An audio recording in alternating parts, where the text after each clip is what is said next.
Bonjour à toutes et à tous. Aujourd'hui, je réponds à une question que beaucoup de personnes vivant sans thyroïde se posent. Est-ce qu'il existe un capteur, comme pour le diabète, pour mesurer la TSH, la T4 ou la T3 en continu, sans avoir besoin de prise de sang régulière? La réponse courte, c'est non, pas encore. Mais je vais vous expliquer pourquoi, ce qui existe aujourd'hui, ce que la science prépare et ce qu'on peut faire en attendant. Pourquoi ce serait utile? Quand on vit sans thyroïde, notre bien-être dépend de l'équilibre entre TSH, T4 et T3.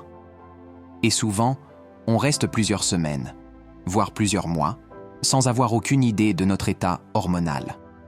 Un capteur en continu nous permettrait d'ajuster notre traitement plus facilement, comme le font les diabétiques avec l'insuline. Cela éviterait les longues périodes de fatigue, de prise de poids ou de mal-être qu'on comprend souvent trop tard. Pourquoi ça n'existe pas encore? La glycémie est facile à mesurer car elle circule en grande quantité dans le sang. Les hormones thyroïdiennes, elles, sont en quantité minuscule. Il faut donc des capteurs extrêmement sensibles, très stables et capables de reconnaître précisément chaque hormone. La TSH, la T4 libre, la T3 libre.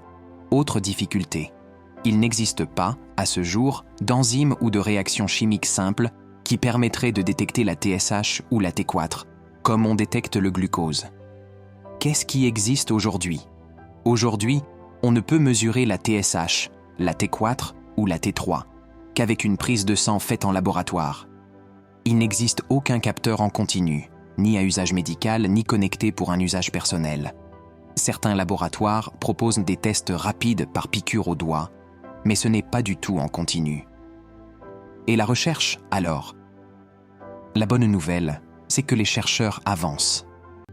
Des universités en Europe, aux États-Unis ou en Corée travaillent sur des capteurs miniaturisés capables de mesurer les hormones dans le sang, ou même dans la sueur ou la salive.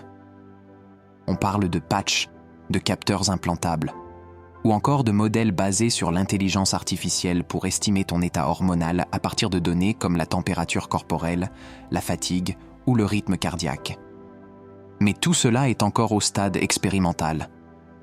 Et demain, d'ici 5 à 10 ans, on peut espérer des patchs ou implants capables de mesurer la TSH ou la T4, une appli qui te dira si ton traitement est bien ajusté, et peut-être même, un jour, un système qui ajustera automatiquement ta dose de lévothyroxine. Mais pour l'instant, il faut encore attendre. Et en attendant, on fait quoi? En attendant ces innovations, le plus puissant outil que tu as, c'est toi.